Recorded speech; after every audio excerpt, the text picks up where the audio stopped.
Mayang aga. This morning, it's a privilege for me to speak as one of the speakers in this conference. Although this is the first time that happened to my life for almost more or less 40 years in my ministry. The first time since, or shall I find it difficult since not only the first time, but the first time to speak in this great crowd. Secondly, the first time to speak in a foreign language, that is international English, and the first time to speak in national language, at Ilonggo. You know, I have been preaching for the rest of my life the sophist and the sweetest language in heaven, and that is Ilonggo.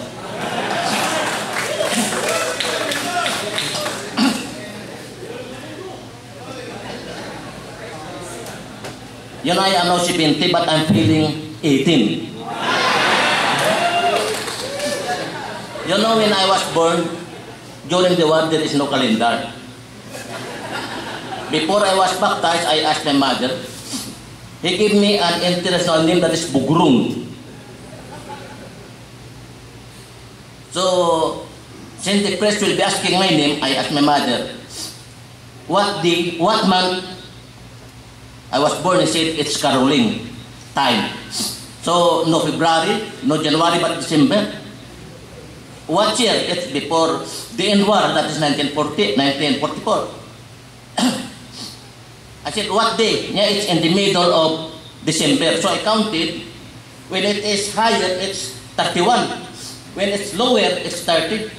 It happens December, it's 31. So I divided it into 2 because it's in the middle. So I told the priest, December 15 and a half, 1944.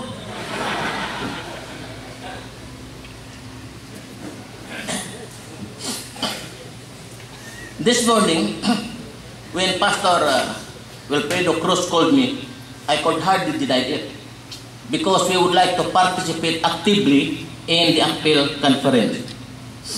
Thank you, Pastor.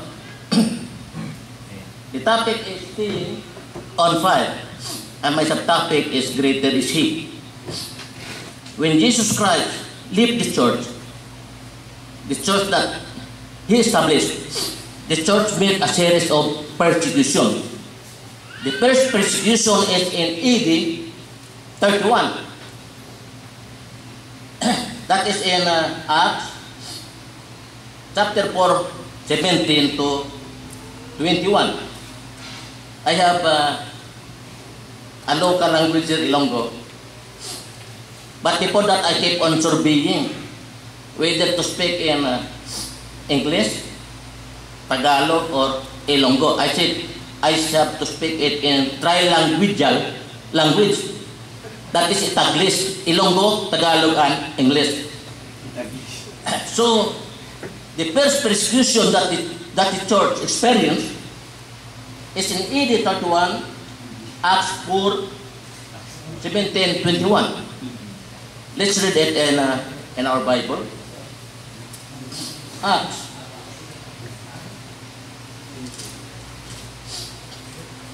chapter 4.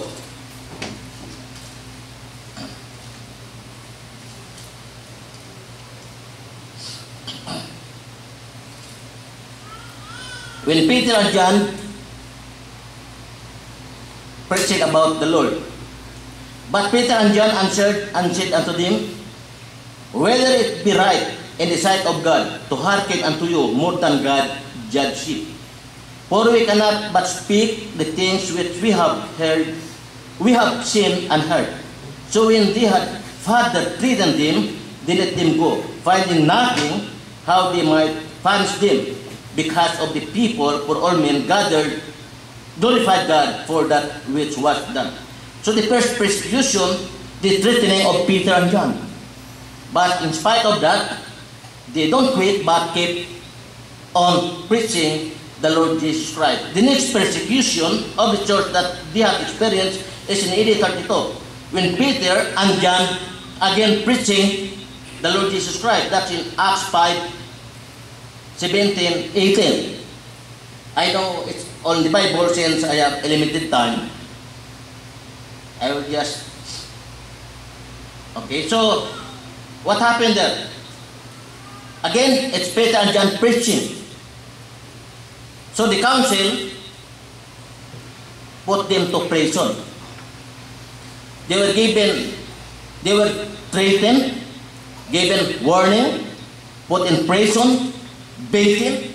But the Bible said, the party, the council, rejoicing, suffer for shame.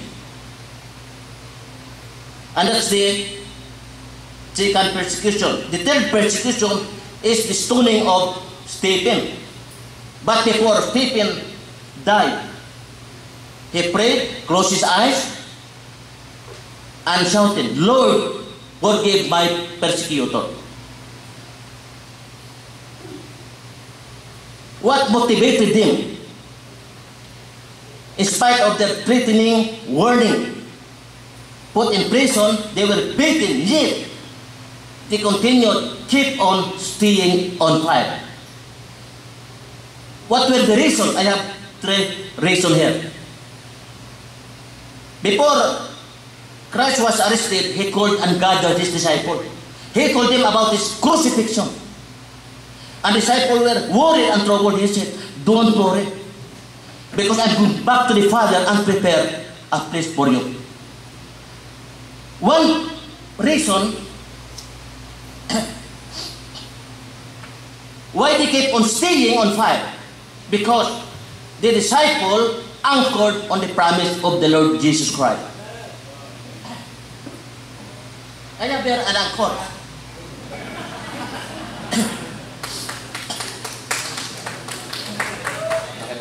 The anchor is a part of the navigator equipment. This is the one responsible for holding the ship. Whether how strong the wind is, the ship will keep stable because of the anchor. I was told, your anchor will not work in Leyte. I said, no, because the anchor is smaller than the ship. That's why the ship was thrown in the land. But if the anchor is big, even you will double the wind, the Yolanda, the anchor will not give up, because the anchor is bigger than the ship.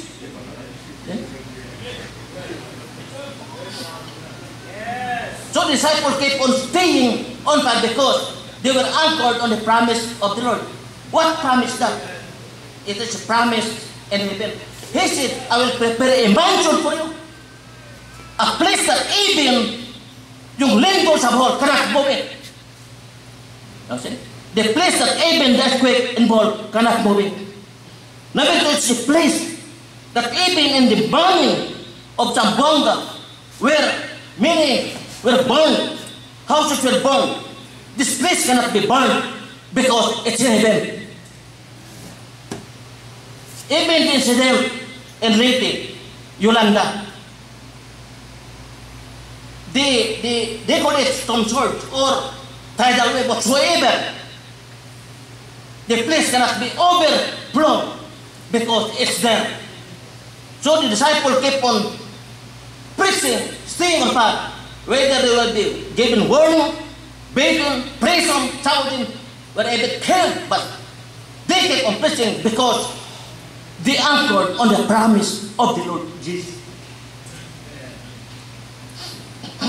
Number two, why they keep on staying on fire? Because of the comfort of Jesus Christ. As Jesus Christ talking to them, he said, "In this world you have tribulation. In this world there will be hatred. The world will hate you because you are not of the world. If you are in the world will love you.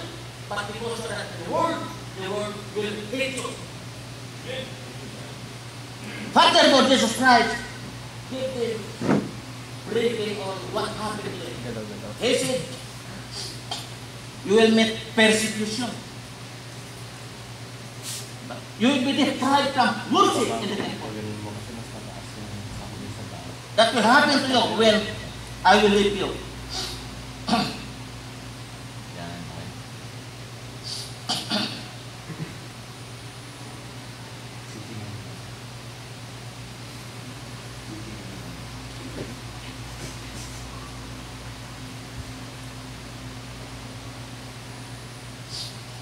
you have a Bible, it's a very nice,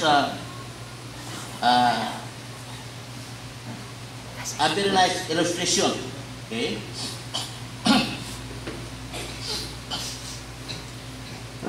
The Bible said, not only in this world, you will have tribulation, you will be hated, you will be persecuted, even some of you will be killed. But he said, it's in Acts, it's in John. Let's open it. John 16, 20 to 22. Everybody please. John 16.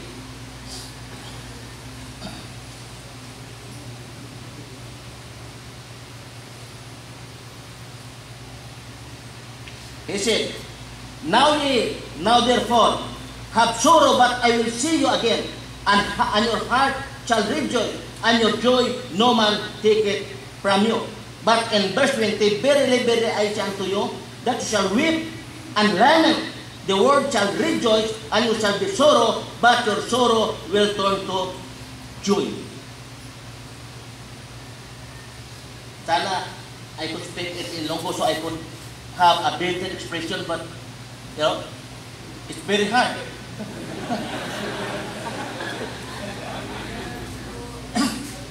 Kasi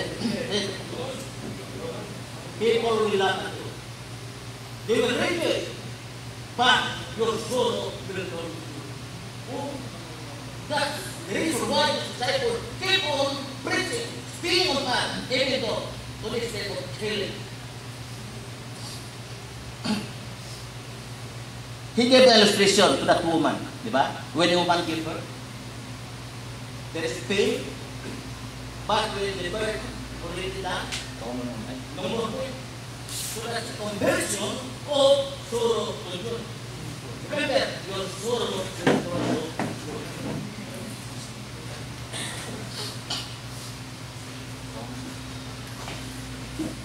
I told this to you so that when these things happen, you will not get rid.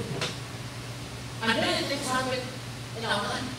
In my life, I was forgotten, I was abandoned, I was forsaken. But because before the ministry, I was recalled to return. If the transfer will happen to us, anything will happen to us, we will not quit in the ministry because God will do it. This thing will happen to you, but remember, your sorrow will go to you.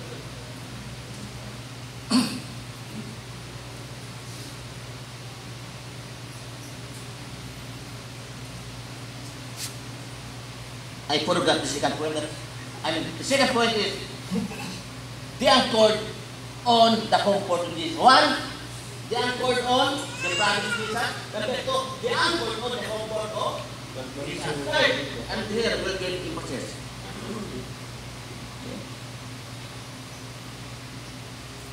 Why they keep on staying on fire? Because disciples were anchored on the calling of Jesus. Remember, Jesus told us, I have not chosen you, but you have not chosen me, but I have chosen you. So I told to our brethren church that we are being saved. Diba? We are being saved by the Lord Jesus Christ. And we are not only being saved, but we are being saved to serve. We are being saved not to do anything, but to do something. That's why we are being saved to serve. But in order to serve effectively, we must grow. Because we will not grow, we will not serve effectively if we are not growing. So therefore we must be grow. Why we should grow? We should grow in order to bear fruits. Jesus Christ told in 14, 15, and 16 that we must bear fruit. Not only to bear fruit, but to reproduce it. How we can reproduce it? I have not understood it. This is a mango seeds. I bought it 1 month before. Before I bought it and dried it, I let everybody members buy the flesh of the mango fruit. So that represent our church. In order to reproduce, the Lord Jesus Christ said, Father, if this cup can iiwas sa akin, but not my will, but done. Furthermore, he said, Father, I came to this world to die. So I told my members, you are being saved. You are being saved to serve, to grow, to reproduce fruits. No, to be fruits and to reproduce. But this fruits cannot reproduce unless it will die. My missus, my wife told me, do not preach dying. Because people will not like it and they will not listen it. But that's the only way. Jesus Christ, the gospel was not materialized if he was not. But because the gospel said, he came crucified, died and buried. Part of the gospel is dying. So, in order to produce this fruit must die.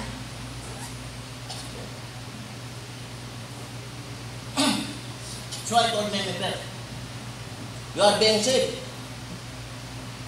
Not to do anything in this world. You have nothing to do in this world. But you are saved to preach the gospel. When Jesus Christ established the church, there's no other business but preaching the gospel. That's why when I touch this topic, there's a change of lifestyle in our church. The poor, they were probably right back upon. Now, we have no problem. Because we have one only. Because God has only one purpose for us. We are being saved to serve, to grow, to be fruits and to reproduce. And that's the purpose of life. We are being saved to reproduce. But we must die. My wife said, no, do not preach dying. But that's the only way. In order to produce, we must die. We must die. Because the seeds will not reproduce unless it will be planted and it will die. So our motto is live, serve, die and reproduce. So we have no more problem in the church. You know, I am very old. I have still time. I do not know whether it's long or short, but or good. I wish I could break my wife because my wife is my breaker. When it is too long, he will raise the white flag.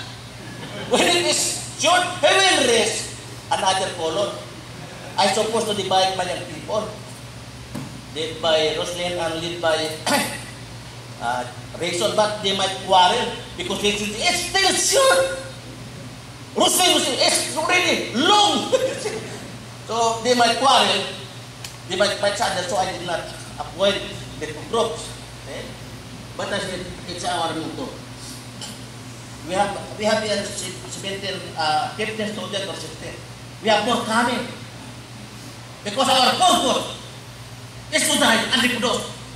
We will not be increasing, we will not be progressing if we will not die, because that's the only way. It's better to die and reproduce. Self-reproduce and die, rather than dying without reproducing. Many Christians now are contented of being sick. They are sick, but they are not serving. They are not growing. So there's a change of lifestyle out of now. Everybody must focus on the reproduction. That's why we are encouraging, if Pastor Bear will allow us that our church will be here in CBS to train ourselves in order to reproduce. You know, everything now is higher, and that's the way to escape. You know, that's only joking, but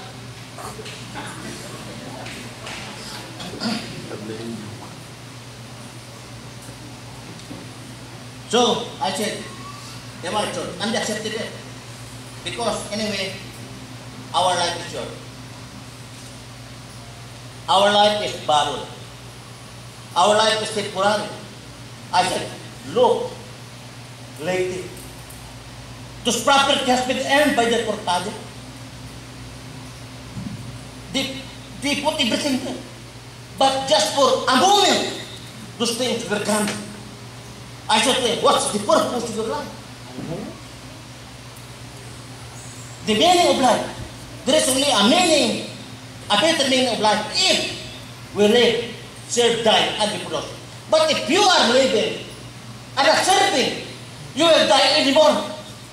But if you are living in this world, serving and dying, then you will reproduce. I said to my children, are you ready to die? Anyway, you will die. You chose.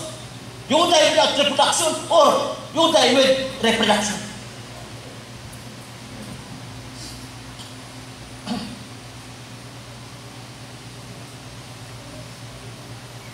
Alam mo nangyari kay Daniel? I have still time. Now in our church, we have no more watch because our preaching.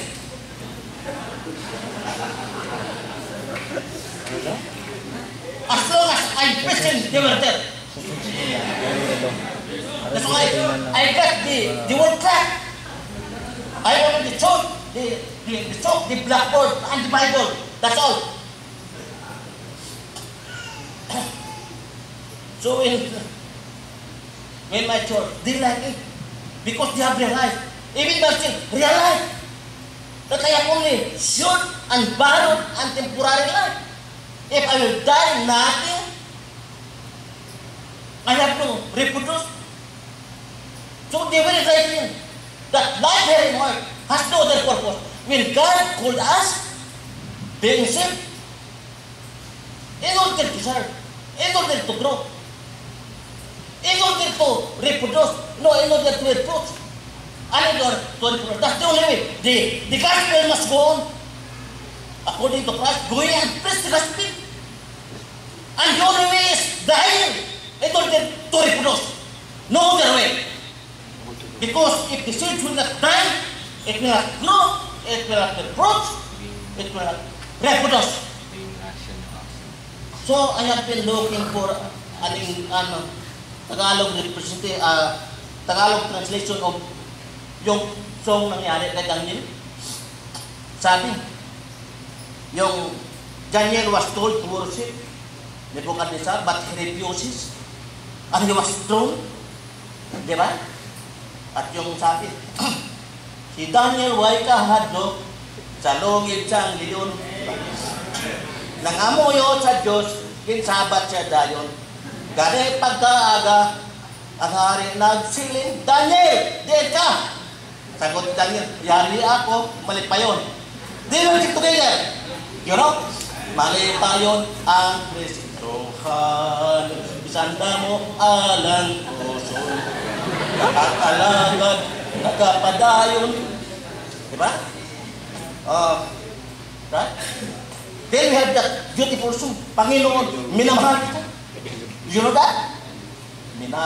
Panginoon, minamahal kita. Paglilingkuran ka habang nabubuhay. Saan yung paglilingkod nyo? Are you happy? Are you contented being just cheated? Doing nothing else? No, see? That's why there's a change of lifetime. And I totally, we are now studying Acts because when Pastor Willie Cruz called us, we have just finished this information about the Lord, His coming, and what happened to the church. Now we are in Acts, the persecution, so I accepted immediately.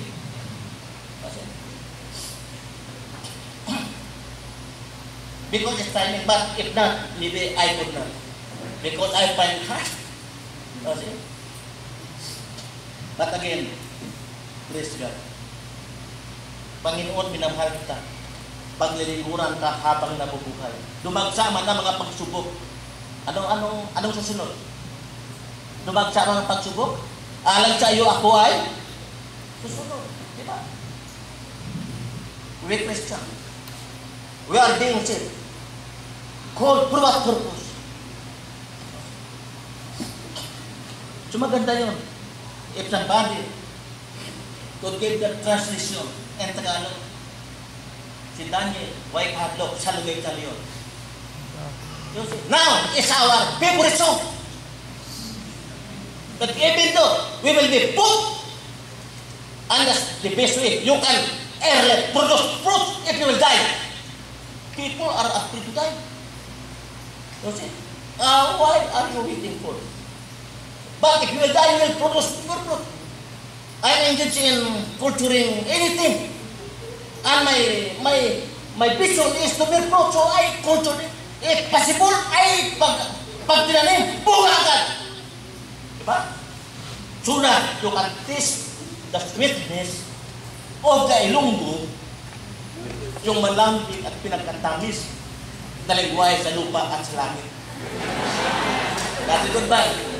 You have to study that. So in conclusion,